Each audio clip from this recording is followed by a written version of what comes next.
का स्मरण करेंगे। नमो अरिहंताड़ं नमो सिद्धाड़ं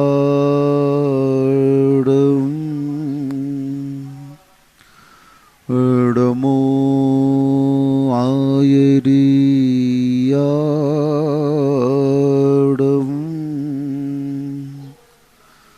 नमो वज्रायाड़ं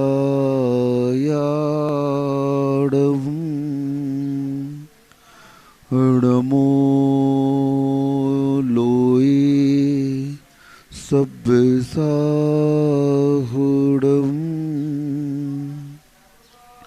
हानित घटती आयु है पर पाप मति घटती नहीं, आई बुढ़ोती पर विषय से कामना हटती नहीं। मैं यत्न करता हूँ दवा मैं धर्म मैं करता नहीं, दुर्मोह महिमा से ग्रसित हूँ नाथ बच सकता नहीं। जय बोले खिराड़ श्री कुंडलपुर के बड़े बाबा की जय। मूल नायक श्री चिंतामणि पार्श्वनाथ भगवान की जय। परम पूज्य संत शिरोमणि आचार्य भगवान श्री विद्यासागर जी महाराज की जय। परम पूज्य निर्यापक मुनि श्री सुधा सागर जी महाराज की जय। आईने के 100 टुकड़े करके हमने देखे हैं, एक में भी तन्हा थे और 100 में भी अकेले हैं। ये बहुत पहले सुना था ये गाना।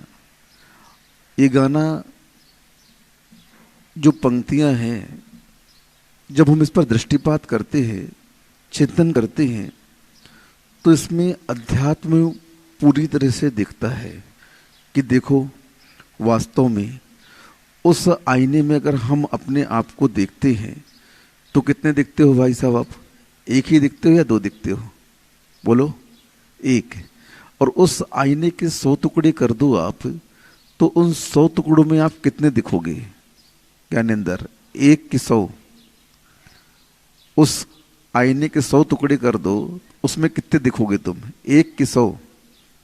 एक ही रहोगे तुम तो। और आईने में जो पूरा आईना है उसको देखो तो कितने दिखोगे? 1। यानी वह आईना क्या कहता है कि आप इस संसार में अकेले आए हैं और अकेले जाएंगे और कुछ भी तुम्हारे साथ जाने वाला नहीं है। अब इतना बड़ा सिद्धांत है।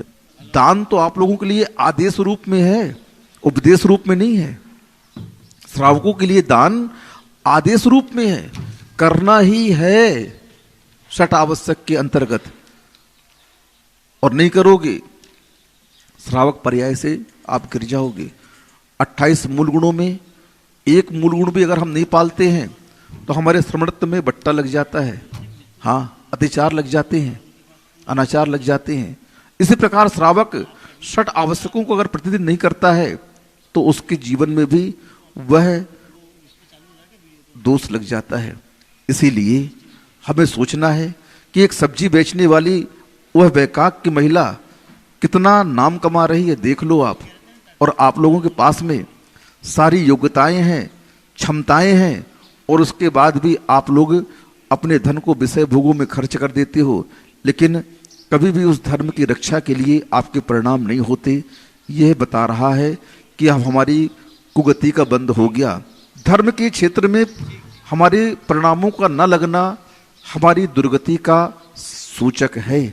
ये संकेत कर रहा है कि इतना सुनने के बाद में, इतना समझने के बाद में हमारे परिणाम क्यों नहीं हो रहे हैं। तो इसका मात्र एक ही कारण है कि जब कभी भी उन नीच गतियों का बंद हो जाता है तो जीव के ऐसे परिणाम नहीं होते हैं। ये सूचना यंत्र है।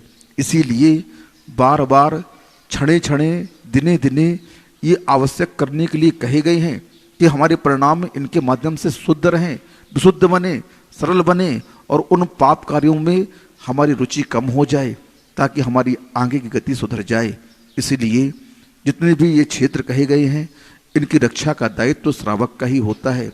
आप लोग कम से कम और कुछ करें ना करें, लेकिन तीर्थ रक्षक बनकर के इस तीर्थ की रक्षा में अवश्य आगे आए, ताकि आपका संबंध पार्श्वनाथ भगवान से जुड़ सके। किससे जुड़ सके? हाँ, देखो भाई, आप लोग के यहाँ शादी होती है, ब्याह होता है, तो आप लोग एक दूसरे को व्यवहार देते हो कि नहीं देते हो? उस व्यवहार के माध्यम से आपका संबंध जुड़ा रहता है। अगर आपके यहाँ शादी हुई और उस शादी में व्यवहार देने आप नहीं गए, तो संबंध आपका छूट जाता है। ऐसे ही भगवान के कार्यक्रमों में अगर हम आगे आए नहीं और उनको व्यवहार नहीं दिया, तो आपका हमारा संबंध छूट जाएगा। और फिर संबंध छूट गया भगवान से, तो सोच लो आपकी गति क्या होगी। उस संसार का संबंध तो दोबारा जुड़ जाएगा, और यहाँ का संबंध टूट गया तो उस गति में तो आपको जाना ही पड़ेगा। इसलिए अभी भी समय है, आप अपने भगवान से संबंध बना करके रखो और अपना व्यवहार उनके चरणों में अर्पित करते रहो, ताकि उनसे संबंध बना रहेगा तो एक दिन हम भी उनके जैसे बन जाएंगे। इन्हीं भावना से अहिंसा परमो धर्म की जय। जय श्री ओम नमः सिद्धेभ्यः सर्वमंगल मांगल्यम सर्वकल्याणकारकं प्रधानम सर्वधर्माणां जैनम जयतु शासनम जैनम जयतु शासनम। पंच परमेष्टि भगवान की आचार्य श्री गुरुवर कुंद महाराज की जय। आचार्य श्री गुरुवर विद्यासागर महाराज की जय। परम पूज्य निर्यापक श्रवण मुनि श्री सुधा सागर जी महाराज की जय। जय। मुनीश पूज्य मुनि श्री महासागर जी महाराज की जय। आचार्य संघ की जय। कुछ दुख ऐसे होते हैं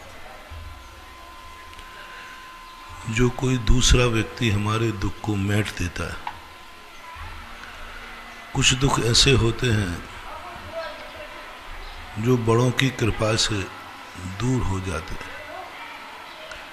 कुछ दुख ऐसे होते हैं जो भक्ति से दूर हो जाते हैं, तपस्या और साधना से दूर हो जाते हैं। ये कौन से दुख हैं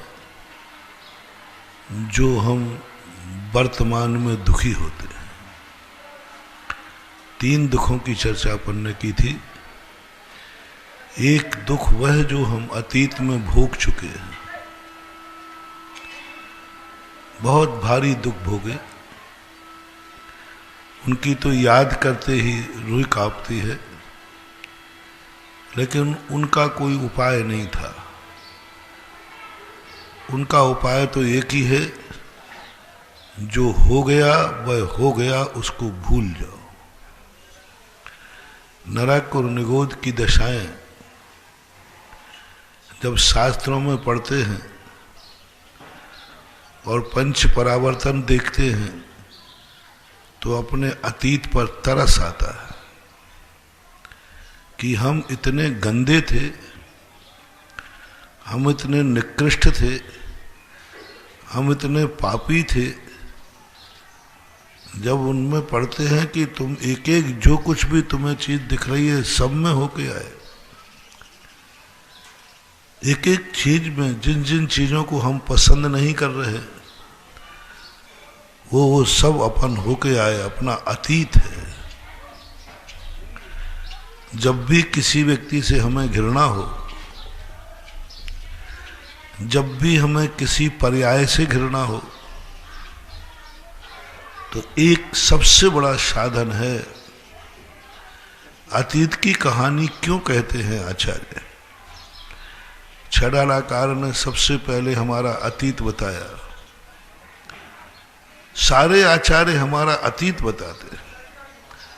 अतीत की हमें यादें क्यों दिलाते? क्योंकि अतीत तो कभी अच्छा हो ही नहीं सकता।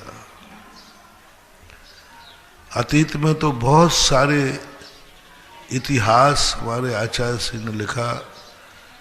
इतिहास हमेशा सबका हंसी का पात्र है। इतिहासा यानी इति यानी अतीत, हंसी का पात्र। अतीत सबका काला है, अतीत में सब काले थे, एक भी व्यक्ति नहीं है।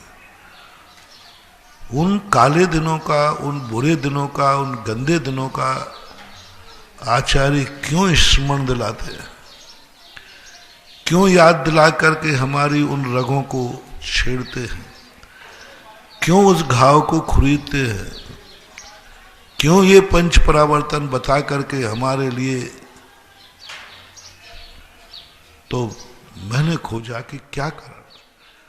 महान आत्माएं जब भी कुछ कहती हैं तो उसमें कोई रहस्य होता है। तो अतीत इतिहास बताने से हमें दो शिक्षा मिलती है, दो गुण प्रकट होते हैं। पहला गुण प्रकट होता है कि जितने गंदे लोग हैं, जितने तुच्छ लोग हैं, पापी लोग हैं, गरीब, भिखारी, त्रियन, पशु, पक्षी, ये सब हमारे घृणा के पात्र हैं। हम इनको पास नहीं रखना चाहते, इनसे हम दूर भागते हैं। और कई बार तो हमें इतनी घृणा हो जाती है कि हम उनसे दूर नहीं भागते, उनको दूर भगाते हैं। उनसे दूर भागना तो फिर भी ठीक है, लेकिन कई बार ऐसा होता है कि हम तो भागते नहीं, उन्हीं को भगाते हैं। सांप घर में आ जाए तो तुम छोड़ देते हो कि सांप को भगाते हो? सांप को भगाएंगे डंडे मार के। कुत्ते बिल्ली सूकर घर में आए तो तुम भागते हो कि उनको भगाते हो?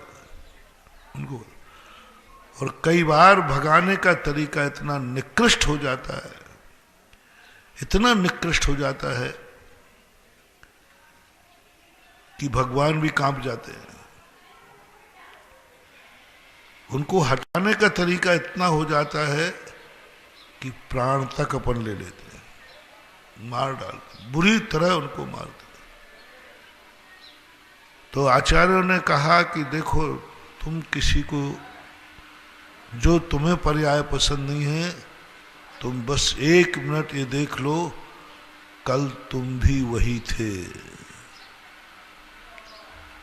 तुम्हारा ये पैतृक घर है, पूर्वजों की तरह तुम भी वही थे। वो आज जो कर रहा है, कल तुमने वही किया है। और ऐसा व्यवहार तुम्हारे साथ किया जाता तो कैसा लगता?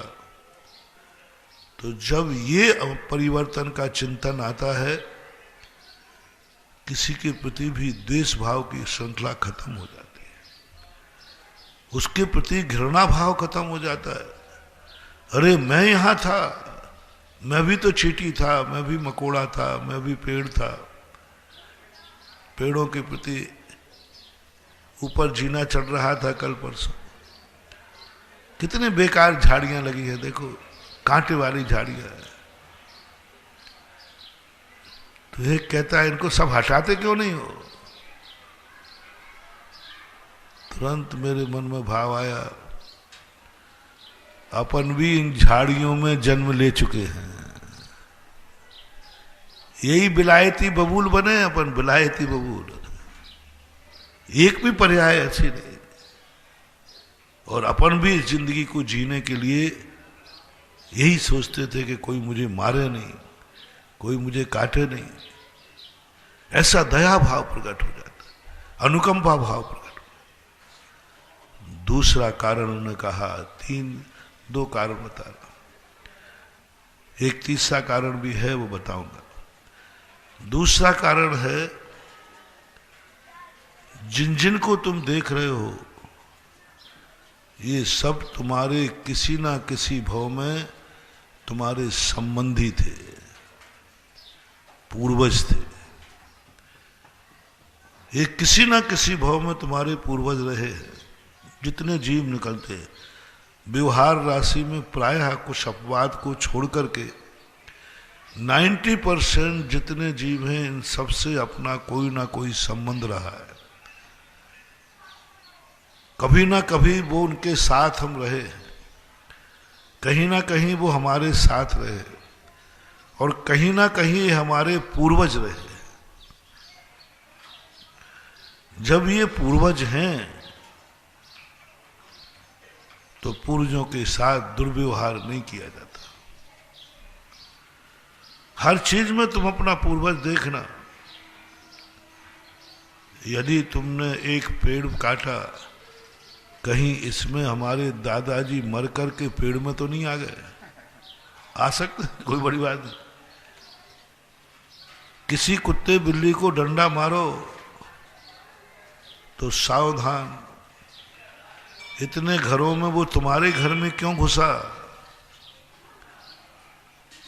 कहीं पूर्वज तो नहीं है? सांप निकल ही नहीं रहा घर में से, सावधान, कहीं ये पूर्वज तो नहीं है? पूर्वज तो नहीं है, क्योंकि पूर्व संस्कार के कारण वो घर में आ रहा है, क्योंकि उसको इसी घर में रहा है, इसी घर में मरा है। और आपने सुना भी है कि सांप हमेशा खजाने में आता है, तो समझ लेना चाहिए कोई दादाजी हैं। हाँ, ऐसा शास्त्रों में खूब उल्लेख मिलते हैं। एक मेढक है, मेढक पर्याय में चला गया, तो वो सेठ जी थे, सेठानी तो विधवा हो गई, मर गई, और सेठ जी मर कर के कुएं में मेढक हुए।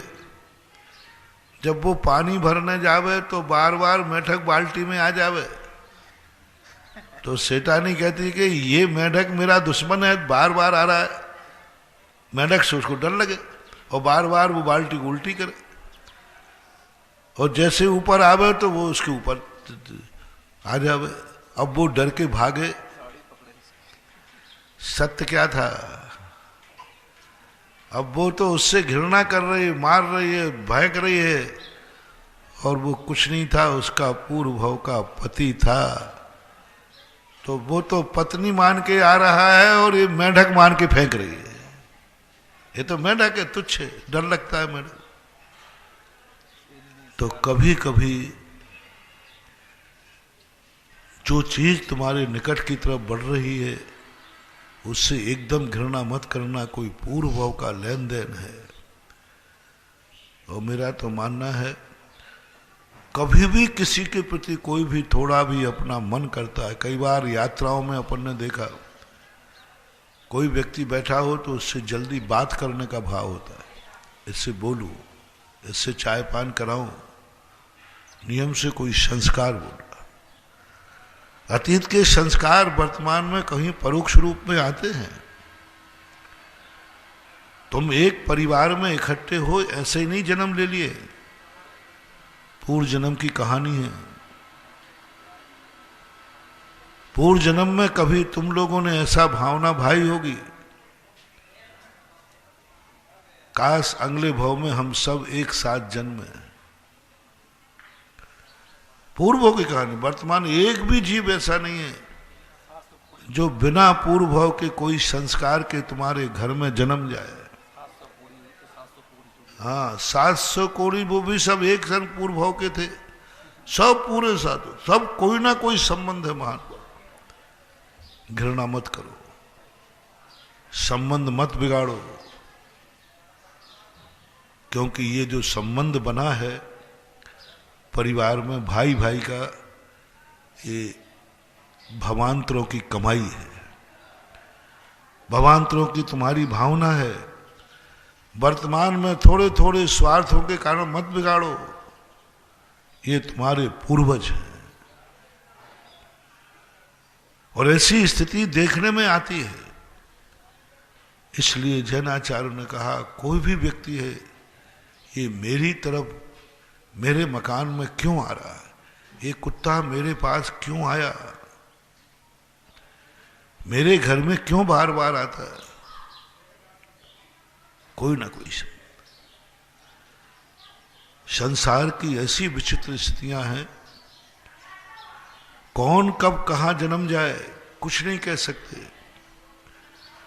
पूज्यवर सुखचंद महाराज ने कहा, क्वा माने नाम संसारे जंतु ब्रज विडंब के, यत्र प्राणी नृपो भूत्वा विष्टा मध्य कृमि भवेत। क्या बात।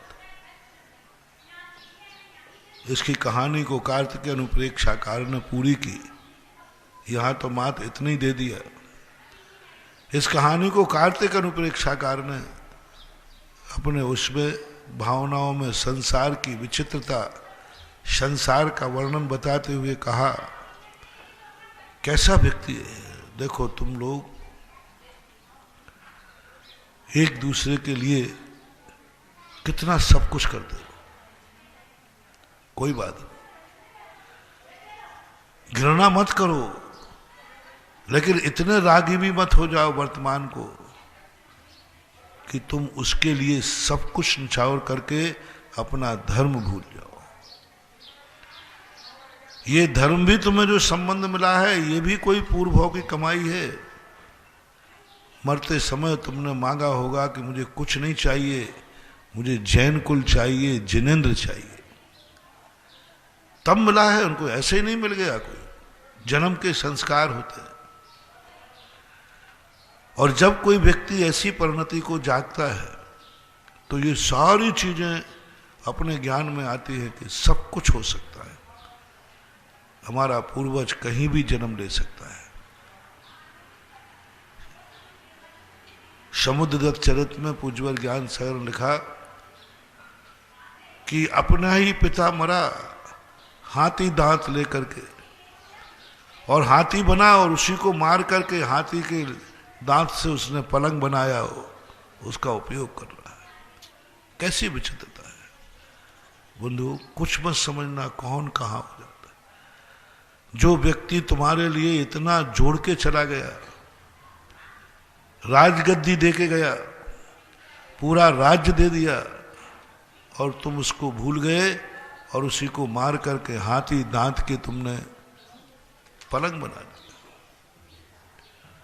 होश में रहा करो, तुम किसके लिए कितना करोगे। वही व्यक्ति संसार की विचित्रता है। यानी जितने जीव संसार में हैं, ये सब अपने लिए मरे हैं और अपन इनको मार रहे हैं। ये संसार में जितने जीव दिख गए हैं, ये अपने लिए मरे हैं और अपन इनको मार रहे हैं। अपने निकट में पैदा हुए हैं, नियम से तुम्हारे लिए है, तुम उनको मार रहे हो। सांप आया है, वो तुम्हारे लिए कहीं मरा था, उसने तुम्हारे लिए जोड़ जोड़ करके सांप बन गया, तुम्हारे लिए जोड़ जोड़ करके सांप मरा। अपने लिए मर करके कोई पापी नहीं होता। 90% लोग अपनों के लिए पाप करते हैं। पेट के लिए ज्यादा पाप करने की जरूरत नहीं है। अपनी जिंदगी चलाने के लिए व्यक्ति ज्यादा पापी नहीं होता। पापी होता है अपनों की जिंदगी संभालने के लिए, अपने बेटों की, अपने परिवार की, उनके लिए टेंशन ज्यादा होता है। और आप कहते भी हो हमारी जिंदगी तो जैसी थी वो निकल गई महाराज, चिंता तो इन बच्चे बच्चियों की, उनके लिए करता है पाप। और वो पाप इतने निधत्त निकाचित होते हैं कि भोगना उनको पड़ता है, भोगना उनको पड़ता है। 90% लोगों ने जितने पाप किए अपने लिए नहीं किए, सब दूसरों के लिए करते हैं। 5-7 दिन पहले वो चोर की कथा सुनाई थी। उन्होंने पूछा भाई तू चोरी किस लिए करता है? तो बोले परिवार के लिए। और पूरा दृश्य तुम्हारे सामने रखा था, तू परिवार के लिए पापी हो रहा है, लेकिन परिवार तेरे पापों में बंटवारा करने वाला नहीं है। तू परिवार के लिए मर रहा है, यही परिवार तुझे कल मारेंगे, यही परिवार मारेंगे। और उस समय तुम्हारी जो स्थितियां बनेंगी कोई सुनने वाला नहीं होगा। तुम उन्हीं के लिए धन जोड़ के गए थे, थोड़ी सी पर्याय बदल के सांप बन के गए, तुम्हारा बेटा तुम्हें डंडा लेके खड़ा रहेगा, उसको नहीं समझ में आएगा।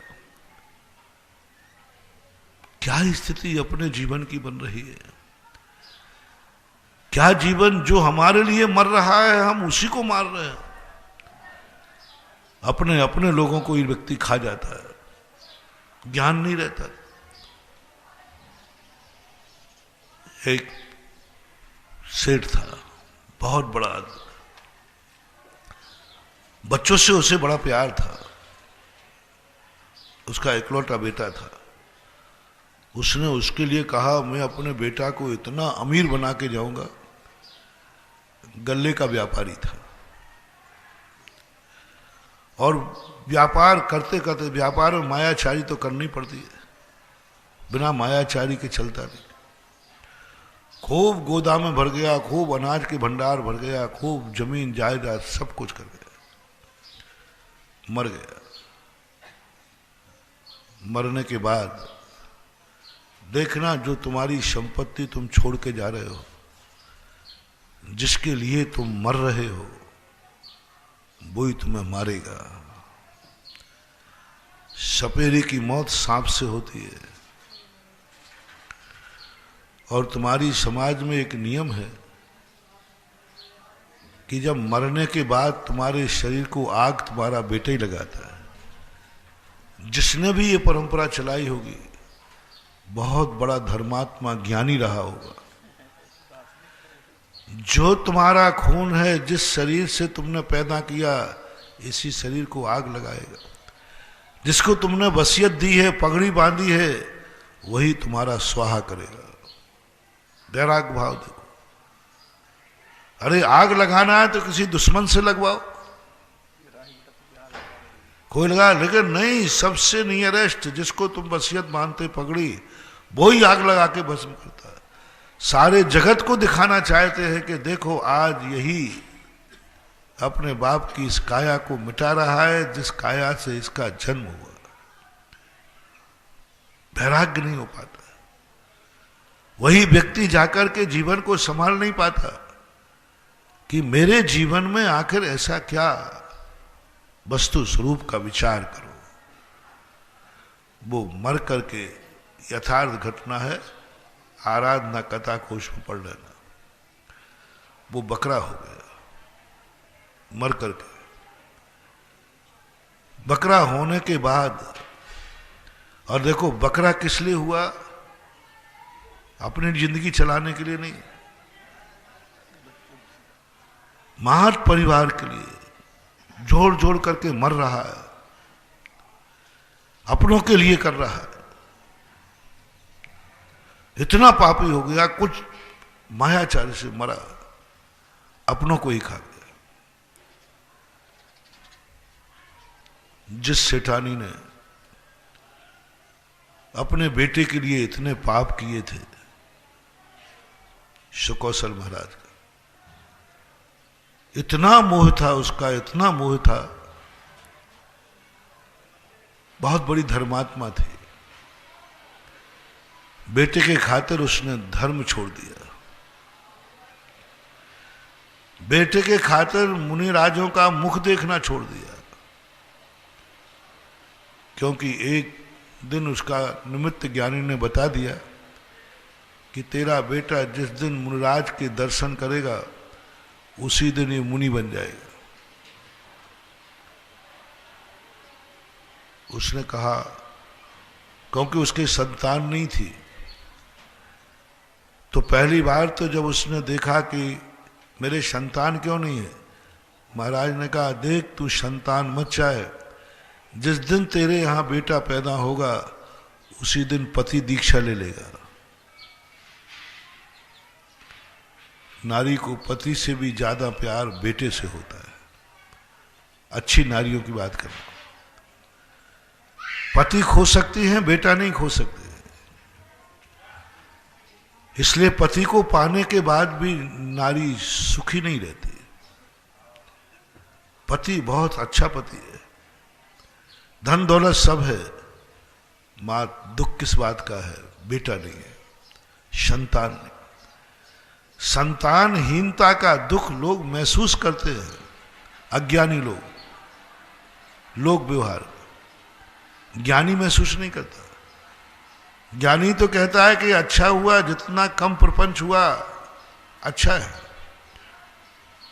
एक अज्ञानी वो होता है जो कहता अच्छा हुआ, मुझे शादी ही नहीं करना चाहिए थी, लेकिन वो कर ली मैंने अपने जीवन में, लेकिन अच्छा हुआ आगे संतान नहीं हुई। देव सुखी क्यों हैं? देव सुखी क्यों है? क्योंकि उनके छोरा छोरियां नहीं है।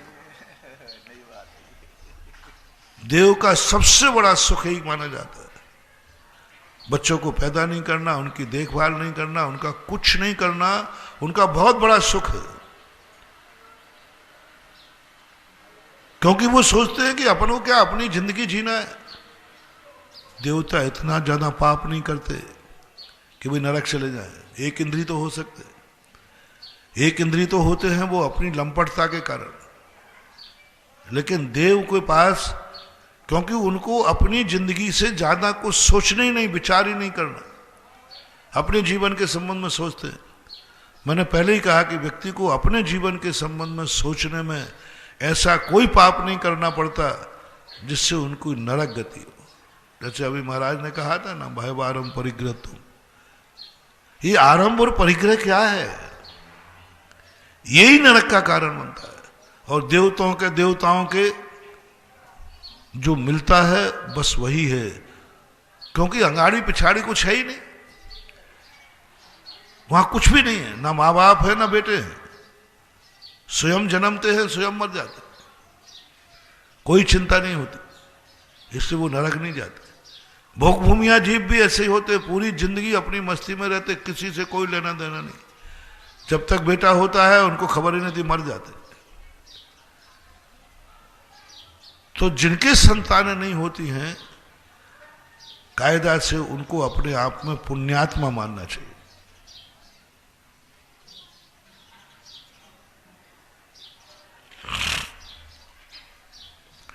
उनको खुशी मनाना चाहिए कि अच्छा है, कम से कम हमारे संसार का अंत है, हमें अपनी जिंदगी की चिंता करना है, हमें अपनी जिंदगी जीना है, बाद की जिंदगी से हमारे लिए कोई चिंता नहीं, शांति से मरूंगा,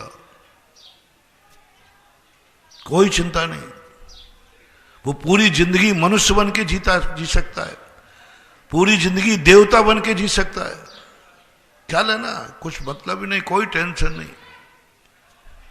संतान वालों को टेंशन देखो कितने हैं, बेटा बिटिया हो गए, होते ही कितनी मेहनत, कितना सुख, उनकी सेवा करो, पाल करके उनको बड़ा करो, उनकी नौकरी करो, गंदगी साफ करो, सब करो। ले साहब बड़े होने के बाद उन्होंने ऐसा को कर्म कर गया, छोरी भाग गई किसी के साथ, छोरा भगा लाया किसी को, छोरा अब तुम तो सही थे, तुम्हारी तो कुलवान से शादी हुई, लो सारी इज्जत जिंदगी की खत्म हो गई, सारी इज्जत खत्म हो गई। शराबी जुआरी निकल गया, तुमने कभी शराब नहीं पी, बेटा जुआरी निकल गया, सारी इज्जत धूल में मिल गई। कितना टेंशन होता है, कितना टेंशन होता है। उपलब्धि कम है, बड़े होने के बाद सेवा करेगा, सेवा नहीं करेगा, कम से कम संतान नहीं तो दुख तो नहीं है कि हमारे पीछे इनकी संतानें होती हैं, वो बुढ़ापे में वो अलग हो जाते ना, उनको भारी दुख होगा। 10-10 बेटे होकर पानी नहीं मिल रहा है उनको पीना। इसलिए ये मत मानना चाहिए कि मेरे संतान नहीं है तो मैं पापी आत्मा हूं, नहीं, तुम देव पुरुष हो, तुम्हें देवताओं में जन्मना था। जिनके संतान का योग नहीं है उनको देवताओं में जन्म था, थोड़ी सी भूल होकर वो मनुष्य में जन्म गए। देवता में जन्मते क्योंकि देवताओं में ऐसा कर्म करके जाते हैं कि उनकी संतान नहीं होती, माँ बाप नहीं होते, कोई रिश्तेदार ज्यादा कुछ नहीं होते, दोनों होते हैं बस। भोग भूमिया सबसे ज्यादा सुखी जीव माने जाते क्योंकि वहां परिवार नहीं होता, रिश्तेदार नहीं होते। देवता सुखी माने जाते, परिवार नहीं होते, रिश्तेदार नहीं होते। तुम्हारा जो भूल से तुम मनुष्यों में जन्म गए, तुम याद करो देवत्व पर्याय को। बहुत सुख है मानवा, बहुत सुख है। बहुत तुम मोह में पड़ गए हो, तुम एक टेंशन ले रहे हो। जिनके छोरियां होती हैं वे भारी पुण्यात्मा जीव होते हैं। हमारे पास लोग रोते हैं, महाराज जी हमारे यहाँ बच्चियां हैं। अरे मैंने कहा पता नहीं तुमने कौन से जन्म में पुण्य किए, बड़े पुण्यात्मा जीव होते हो। क्योंकि कितना टेंशन है, बस इतनी टेंशन है कि 24 साल की हुई, 25 साल की हुई, 20 साल की हुई, हाथ पीले किए, देवता बन के मरो, देवता बन के जियो। छोरी थी हाथ पीले कर गए, बढ़िया समाधि करो, बढ़िया बुढ़ापे में अपने आराम से दाल रोटी खाओ, प्रभु के गुण गाओ। छोरा हो जाए तो मकड़ी का जाल बन जाता है। पहले 2 पाए, फिर 4 पाए, फिर 6 पाए, फिर पाए ही पाए हैं। और जैसे संतान हो, बच्चे होते हैं, वो कहते हैं ना कि तुम लोग ओरिजिनल जिंदगी कितने दिन की है। एक बार भगवान के यहाँ जिंदगी ऐसा आता है, जोक था ये, फिर भी सही मान लें। जिंदगी का बंटवारा था उम्र का, तो 4-5 चीजें बनाई भगवान ने। मनुष्य बनाया, कुत्ता बनाया, गधा बनाया, उल्लू बनाया। सबको 40-40 साल की उम्र दी। सबसे पहले गधा आया, बोले साहब, गधे से कहा बनाने वाले ने कि जा तुझे 40 साल का बना। बोले सरकार मेरा काम क्या है? बोले कुछ नहीं करना, कुछ नहीं करना। तो सारी दुनिया का बोझ ढोएगा पीठ पर लाद लाद करके। काम ज्यादा करेगा, खोटा खाएगा, चोखा करेगा। बोले सरकार कमर टूट जाएगी 40 साल तक ढोते ढोते, थोड़ा सा कम कर दीजिए। बनाने वाले ने सोचा कि बात सही कह रहा बेचारा, उसकी 20 साल कम कर दी। 20 साल रिजर्व में रख दी। अब वो तो उम्र गधे की डल चुकी, तो उसमें गधे का संस्कार था। गधा 20 साल जीता, इससे ज्यादा नहीं जीता। दूसरा कुत्ता आया, बोले साहब मेरी उम्र, बोले 40 साल।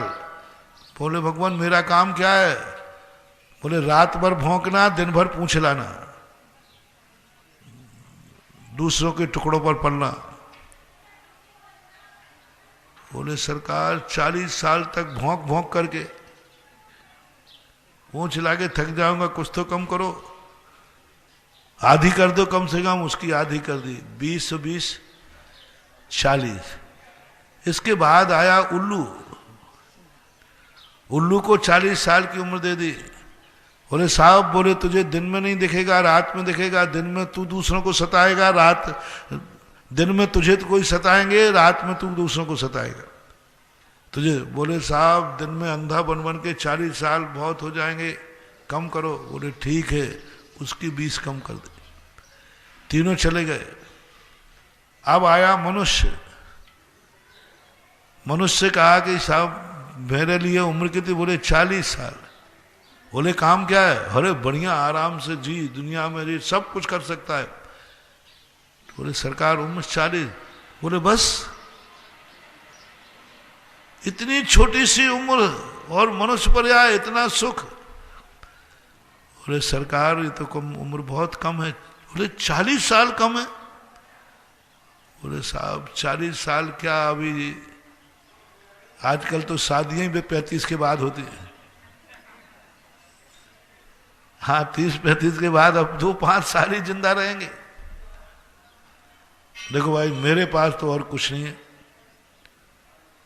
बोले एक गधे की उम्र रखी है, लेकिन वो तुम उम्र दे दूंगा तो तुम्हें गधे ही जैसा काम करना पड़ेगा। बोले सरकार चलेगा, आप तो बढ़ा दो। तो 40 साल की उम्र में 20 साल की मिल गई उसको। किसकी? बोले सरकार और कोई किसी की पड़ी हो तो? हमें सब चल जाएगा, जो आपके पास है सब चलेगा। उन्होंने कहा देखो अब कुत्ते की पड़ी है। बोले साहब चलेगा, कुत्ते की दे दे। बोले सरकार और? उन्होंने कहा देख अब मेरे पास कुछ भी नहीं है, उल्लू की पड़ी है। बोले चलेगा, उल्लू फुल्लू की सबकी। 20 या 60-40 तो ओरिजिन की थी, हो गई पूरे। और आप देख लो आपकी दशा यही है। ओरिजिनल मस्ती की जिंदगी 40 साल की है। व्यक्ति अपने लिए 40 साल तक जीता है बस। स्वयं का सुख खत्म, अब तो परिवार का। बच्ची बड़ी हो गई, बच्चा बड़ा हो गया, पढ़ाना लिखाना, उसको नौकरी कराना, व्यापार दिलाना, कुछ नहीं। जिनकी संतानें हैं वो अपने 40 साल की उम्र का 24 घंटे का टेंशन बताएं, किसका टेंशन है? 40 साल के बाद किसी व्यक्ति से पूछना कि क्या चाहते हो। मैंने पूछा, मैं करता रहता हूं बैठा बैठा ये सब, जितना मैं साथ में पढ़ता हूं मैं तो प्रैक्टिकल करता हूं। मैंने 40 साल के बाद जब भी जो व्यक्ति आया, वे कभी अपने लिए आशीर्वाद नहीं मांगते, बच्चों का आशीर्वाद मांगते। सब कुछ बच्चों के लिए करते हैं, अपने के लिए तो खबर ही नहीं है, कुछ नहीं। मैंने एक लोगों से पूछ लिया, मैंने क्या चाहते हो, क्या चाहते? बोले महाराज जी कुछ नहीं, बस बच्चे की नौकरी लग जाए, बच्चा अच्छी तरह पढ़ाई पास हो जाए। अरे भाई गुरु तुझे आशीर्वाद दे रहा, अपने लिए कुछ मांग ले। 40 साल के जिन जिन की उम्र हो गई हो और जिनके बच्चे हों, वो सारे लोग आज 1 मिनट को कल्पना करें कि तुम्हारा गुरु तुम्हें वरदान देने के लिए खड़ा हुआ है, भगवान तुम्हें वरदान देने के लिए तैयार है, और कहें मांग लो क्या मांगना।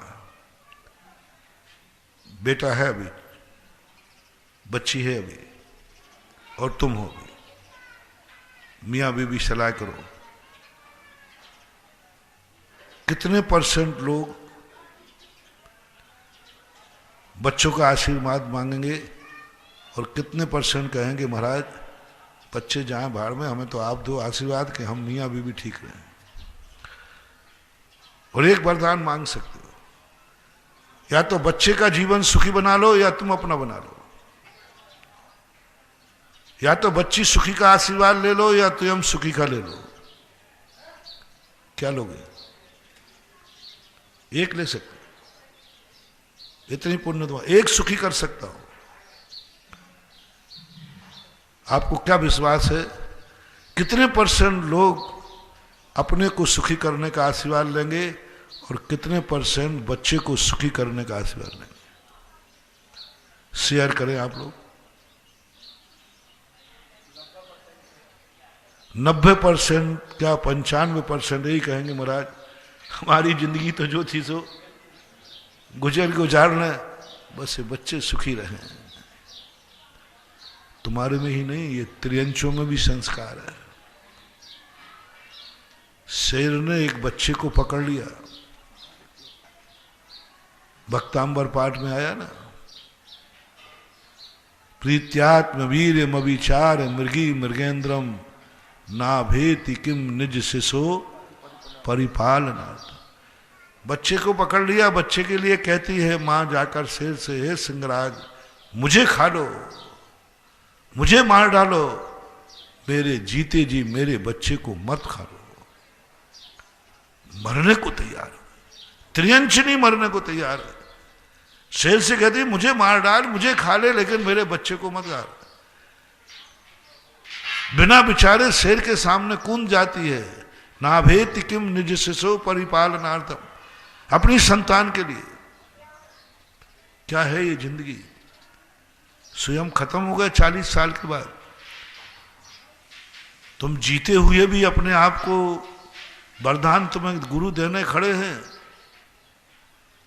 तुम कहते नहीं महाराज बेटों को दे दो, ये सुखी रहे, बस यही मेरा सुख है।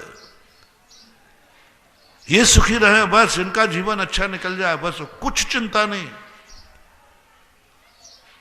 हर व्यक्ति को मैंने कम से कम नहीं तो 10-20 लोगों पर इस पर प्रैक्टिकल किया, कई बार प्रैक्टिकल किया। बोलो क्या चाहते हो? एक व्यक्ति से मैंने कहा शांति धारा में उसके सब परिवार को कोरोना था, बेटा बिटिया को था, उनको खुद का था। तो मैंने कहा भाई एक को किसी को ठीक कर सकता हूं, मैंने यूं करे एक को कोई ठीक हो जाएगा, एक का नाम बताओ तुम जिसको ठीक करना चाहो। उसने बेटे का नाम ले लिया। मैंने कहा तुम सीरियस हो, तुम्हारी उम्र ज्यादा है? बोले महाराज अब हमें तो अब आप नहीं बचा सकते, आपने कह दिया कि एक को बचाएंगे, तो एक को बचाना है तो बेटे को बचाओ, मैं मरने को तैयार हूं। ये हमारी भारतीय संस्कृति है, ऐसा होता है।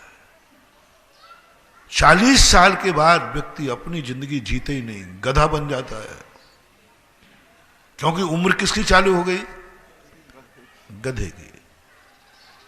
और 40 साल के बाद गधा अपने लिए कुछ नहीं करता, खोटा खाता है, छोटे तिनके तिनके बीन के खा लेता है, लेकिन वजन ढोता है, पूरा वजन ढोता है। आपके लिए देख लीजिए, 40 साल के बाद बच्चा अलग मांग कर रहा है, पत्नी की अलग मांग है, बेटी की अलग मांग है, सारे टेंशन ही टेंशन। और ये गधे की उम्र कब तक चलती है?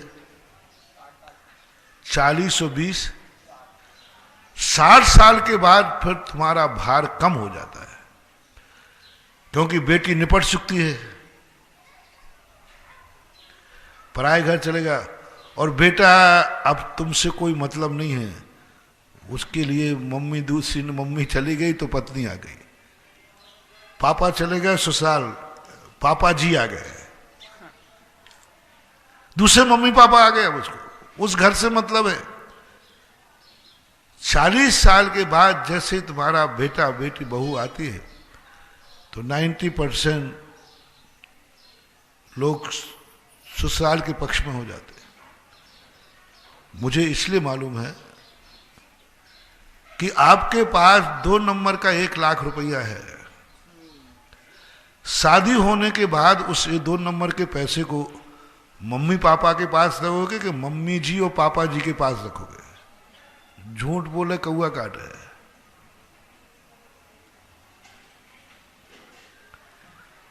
ससुराल स्विट्जर बैंक का खाता है, विदेशी खाता है, स्विस बैंक का होता है। ससुराल स्विस बैंक का खाता है,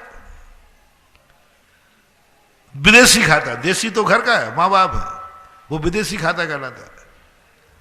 वहां रखने का तुम प्रयास करोगे, इससे सिद्ध हो गया कि अब उसको तुमसे कोई ज्यादा मतलब नहीं है। 60 साल के बाद तुम्हारा सब कुछ, अब तुमसे कोई चीज नहीं मंगाएगा वो ज्यादा, वो कहेगा क्या मंगाऊं बुढ़े से।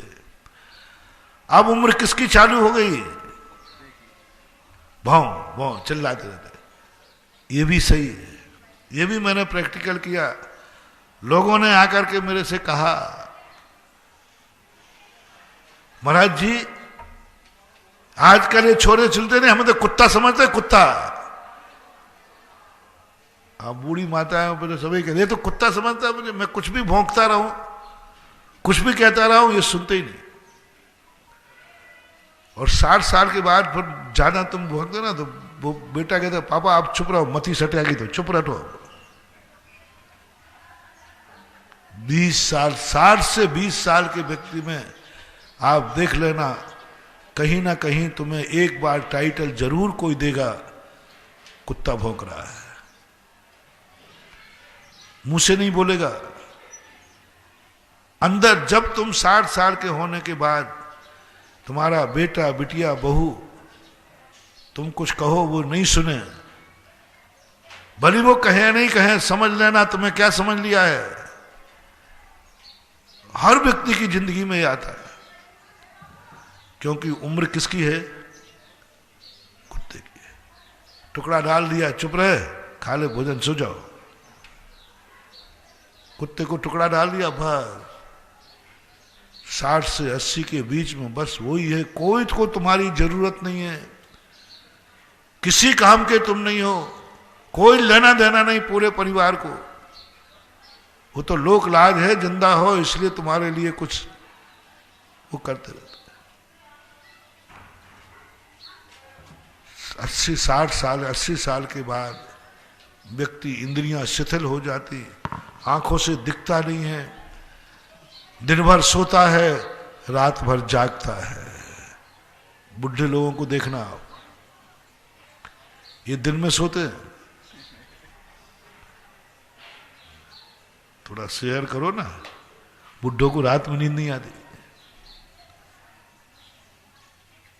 ज्यादातर नींद नहीं आती, सबको परेशान करते। उठ जाएंगे 4 बजे से 3 बजे, नींद ही नहीं आ रही। क्योंकि ओरिजिनल उम्र किसकी है? उल्लू क्या करता है? दिन में सोता है और रात में जागता है। 100 साल की उम्र का बंटवारा है। क्या है तुम्हारी जिंदगी?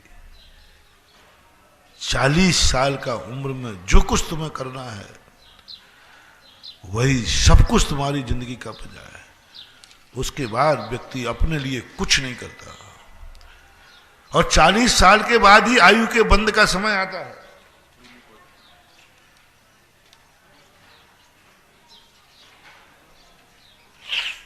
चालीस साल के बाद आयु के बंद का समय आता है, और आयु बंद सबसे ज्यादा व्यक्ति को इसलिए निकृष्ट आयु का बंद कर लेता है क्योंकि वो अपने लिए टेंशन कर रहा होता तो अच्छी आयु बनती। ये तो टेंशन में है, गधा के रूप में है। ये तो टेंशन है, अपने लिए नहीं दुनिया के लिए कर रहा है। अब देख लिए तुम जो कुछ भी कर रहे हो, लेकिन वे तुम्हारे काम आने वाले नहीं हैं, वो तुम्हारे जीवन में काम आने वाले नहीं। जो बात मैं सुना रहा था वह सुकौशल महाराज का, मां मर गई उसी बेटे के लिए, धर्म छोड़ा, कर्म छोड़ा, और अंत में उसी बेटे को खा गई, उसी बेटे को खा लिया। जिस बकरे की बात मैं कह रहा था, क्या था उसकी जिंदगी का? इतना सा था, बकरा बन गया उसका पिता मर करके। जिनके लिए तुम जोड़ के रख रहे, सुनो कान खोल करके, जिनके लिए तुम आज तुम समर्थ हो, मैं गरीबों को नहीं बोल रहा हूं, जिनके पास समर्थ हैं वे मात इसलिए कि बेटे बच्चों के खातिर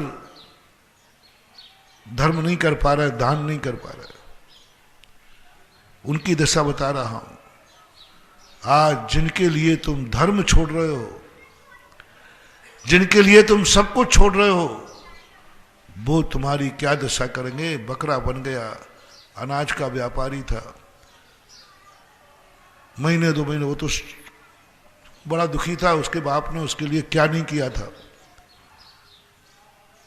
उसने जाकर के 5-6 महीने तक दुकान नहीं खोली, 8 महीने जो भी बकरे की उम्र होती है गर्भ की। साल भर बाद जब देखा बकरा, वो पिता उसी गांव में नगर में मर गया, बकरा हुआ। पूर्ण संस्कार के बस उसको भूख लगी तो उसने कहा कि चलो कहीं खाने क्यों जाऊं, हमारे घर में तो बहुत है, बेटे को हम बहुत छोड़ के आए।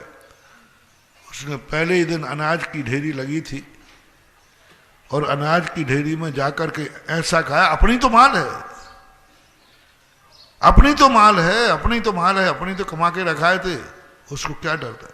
और जाके खाने लगा।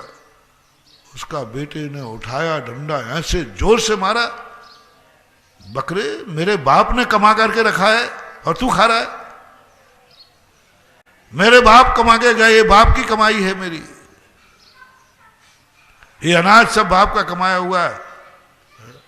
और उसने बहुत जोर से, अब बाप की कमाई को बकरा खावे तो तुम सहन कैसे कर पाओगे? और उसने जोर से मारा, कब बकरे की कमर टूट गई, बकरा कहता है ये क्या बात,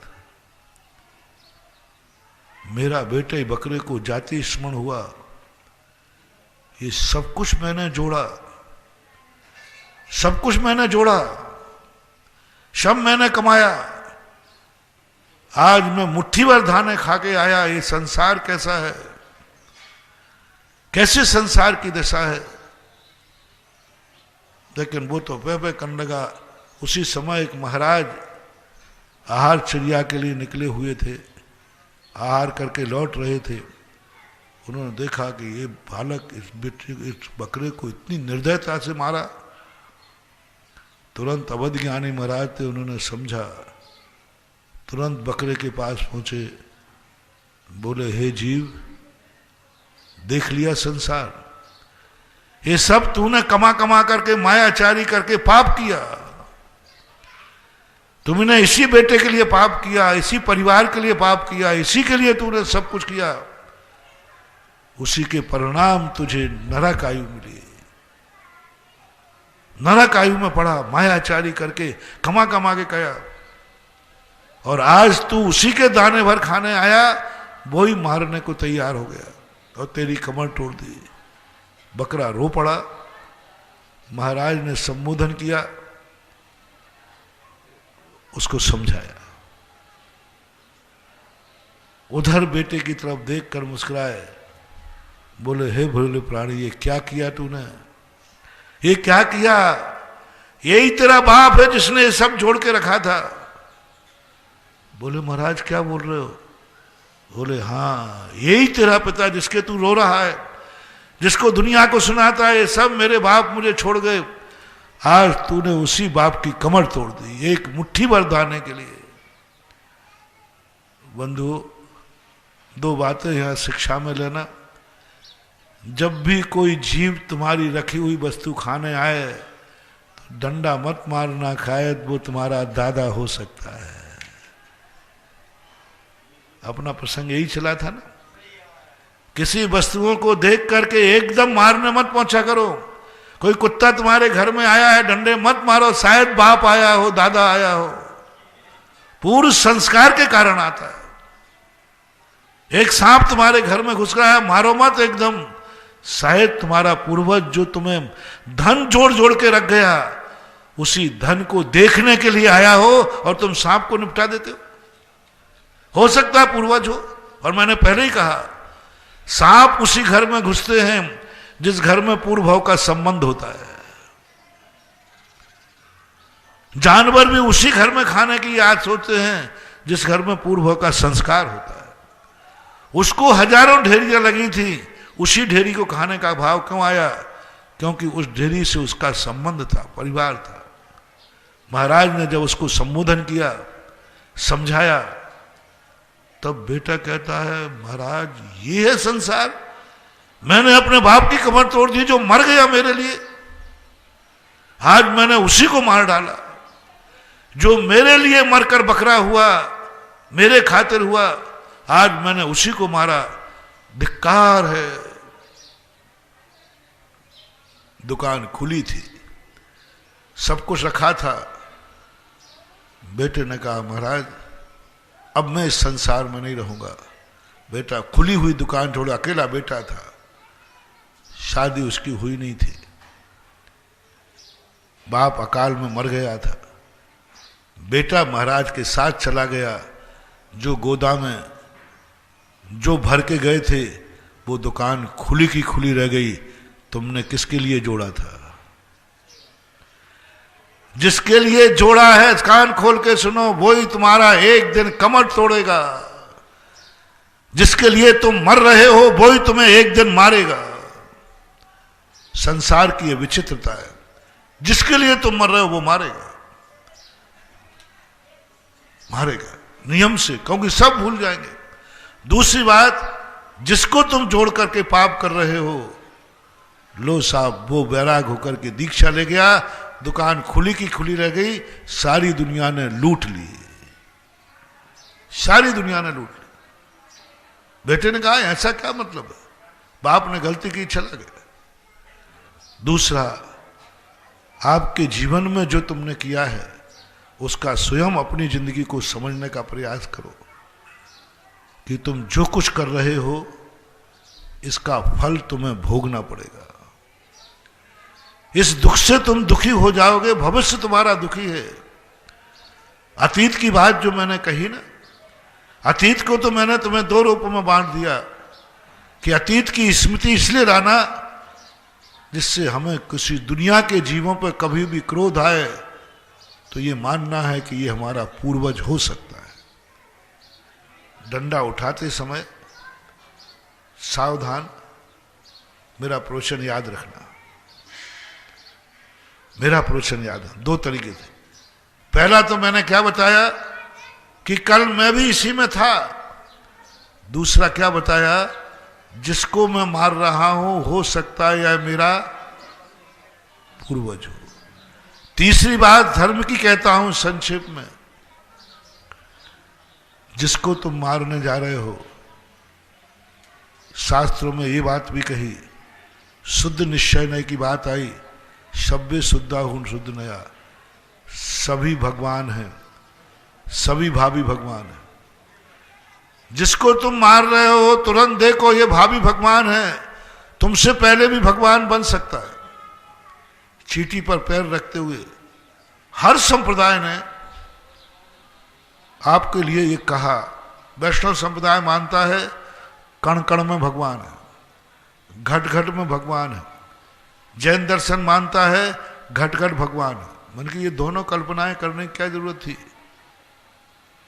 किसी चीज को मारो मत, घट घट में भगवान है।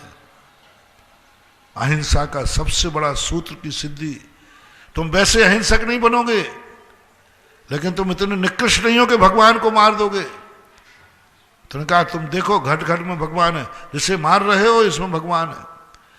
जैनियों के लिए कहा तुम देखो भावी भगवान है।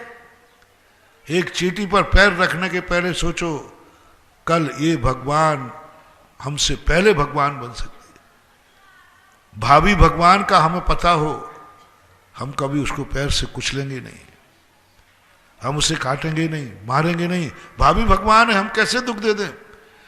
ये तीन दशाओं का चिंतन करने के लिए आचार्यों ने हमें अतीत का स्मरण कराया, इस सारी दुनिया का दर्शन कराया जहां से हम होके आए। क्योंकि हम इतने स्वार्थी हैं कि जहां से होके हम आते हैं हम उसे भूल जाते हैं, जिनके साथ हम रहते हैं हम भूल जाते हैं। मोह का नशा ऐसा है, मोह कर्म में हम भूल गए कि हम कहां से आए। तो जिनवाणी याद दिलाती है कि थोड़ा ज्यादा समय नहीं, थोड़ा शास्त्रों में उस शास्त्र को जरूर पढ़ना। आप लोग कितना भी आप ज्ञान प्राप्त कर लें, जिसमें तुम्हारे अतीत की कहानी लिखी हो और संसार की कहानी लिखी हो, दो बात है। इस संसार की कहानी जरूर पढ़ना, 5 परावर्तन को जरूर पढ़ लेना एक बार, तुम बहुत कुछ धर्मात्मा बन जाओगे। 5 परावर्तन को जरूर पढ़ना। इस संसार का स्वरूप क्या है और इस संसार के स्वरूप में तुम्हें ये 3 बातें देखने को मिलेंगी और तुम अपने आप इस संसार से प्रेम करने लग जाओगे। जैसे तुम्हें पता चले कि ये मेरा पूर्वज है, बोलो उसके प्रति राग भाव जागेगा कि देश भाव जागेगा? राग भाव। तुम सृष्टि को देखो, सब ये तुम्हारे पूर्वज हैं, एक एक चीज पूर्वज है, एक एक चीज पूर्वज है। लोग कहते हैं पितृदोष, पितृदोष का अर्थ कुछ नहीं बंधुओं। सारी सृष्टि में जो कुछ भी तुम्हारा है सब पूर्वज हैं। इनके प्रति तुम्हारा मैत्री भाव आ जाए, क्योंकि ये सब मेरे पूर्वज हैं। आपके अंदर करुणा दया जाग जाएगी। इसलिए अतीत का स्मरण, आचार्यों ने जो मैंने प्रवचन के प्रारंभ में कहा था कि अतीत की शास्त्रों में इसलिए कहानी कही जाती है कि हमारे द्वारा कहीं ऐसा ना हो जाए कि मेरे बाप की ही कमर तोड़ दी जाए, और तुम्हारे लिए कम से कम इतना बैराग आ जाए कि जिनके लिए मैं जोड़ जोड़ के मर रहा हूं, कल यही मेरी कमर तोड़ देंगे। कोई मीत नहीं होने वाला। जो तुम कर लोगे वही, जैसे महाराज ने अभी एक कहानी सुनाई थी, सब्जी बेचकर मंदिर बनाया। हमारे यहां ऐसी बहुत सारी आती। जो तुमने अपने हाथ से पाप किया है, बस मैं और कुछ ज्यादा नहीं। मैंने कहा था ना कि मैं धर्म की बातें नहीं करता हूं, मैं तो तुम्हें गर्त से बचाने की बात कर रहा हूं। जितनी गंदगी तुमने ला दी है, कम से कम उतना स्नान कर लेना। जितना पाप किया है उतना पुण्य कर लेना, जिससे कम से कम और ऊपर उठो या नहीं उठो, मनुष्य के मनुष्य बने रहोगे। महावीर भगवान की परम उपकारी निर्यापक क्षमण मुनिपुंग श्री सुधासागर जी महाराज की जय।